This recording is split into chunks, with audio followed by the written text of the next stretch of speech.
And as a coal state, you just won a coal state. Yes, we did, with a pretty good vote. With a pretty good vote.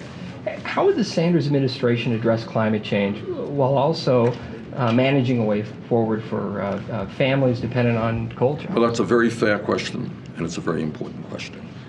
The answer is that I believe we have a moral responsibility as custodians of this earth to leave this planet in a way that is healthy and habitable for our children and our grandchildren.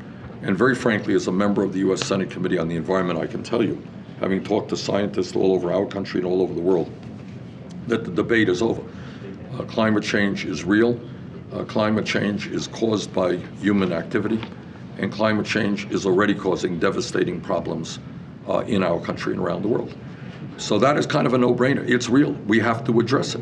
Now, having said that, I am more than aware of the fact that there are people who will be economically hurt as a result of this transformation.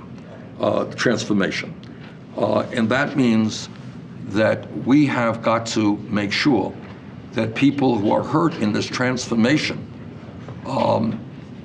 get the support that they need. And that is why in my climate change legislation, which is the most comprehensive climate change legislation in the history of the United States Senate, we provide $41 billion to rebuild communities that have been impacted by this transformation.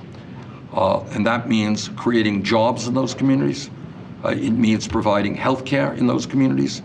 It means providing extended unemployment and educational opportunities.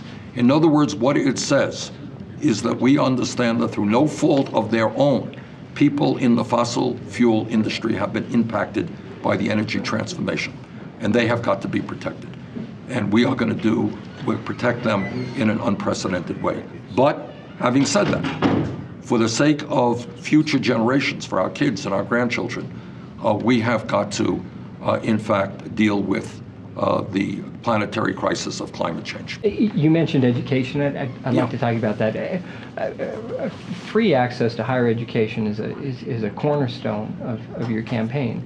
What we're talking about is making public colleges and universities tuition free. You're going to still have to pay for your kids to go to Harvard. Nothing we're doing about that. Okay, I'm curious. Beyond higher education for traditional students, in this day and age, it seems almost a given that throughout a person's work career, they're going to have to go back for some retraining. Yes. How do you address that, particularly in a state like Montana, where distance is such an issue, and people may not be right across the street from a university? Well, that is the case now, and I mean, here is the bottom line, and you touched on a very important point. And the important point is that the world and our economy are changing very, very rapidly. And that means that we have got to change and rethink our educational systems as well. 50 years ago, if you had a high school degree, the likelihood was that you would be able to go out and get a decent job and make it into the middle class. That is not the case today. Today, people need more education. Technology has changed. And that is why I think that public colleges and universities should be tuition free. And that's true just not for high school graduates, young people. It is also true for those people who need to get updated training in order to compete in the job market. I'd like to know how the Sanders administration would address services for veterans in rural areas. Well, as somebody who comes from a very rural state, not quite as rural or large as Montana, but it's a pretty rural state, I'm familiar with the issue. I'm also, as you know, the former chair of the Senate Committee on Veterans Affairs. What we try to do in recent legislation that I helped write is to address that issue in the following way. What we understood is it is pretty crazy in a large rural state like Montana. This is a point that your Senator John Tester has made. It is absurd if somebody is sick to have to travel 150 or 200 miles or even longer to go to a VA facility and then come back. If you're sick, you don't want to be traveling 400 miles in a day or 2 days.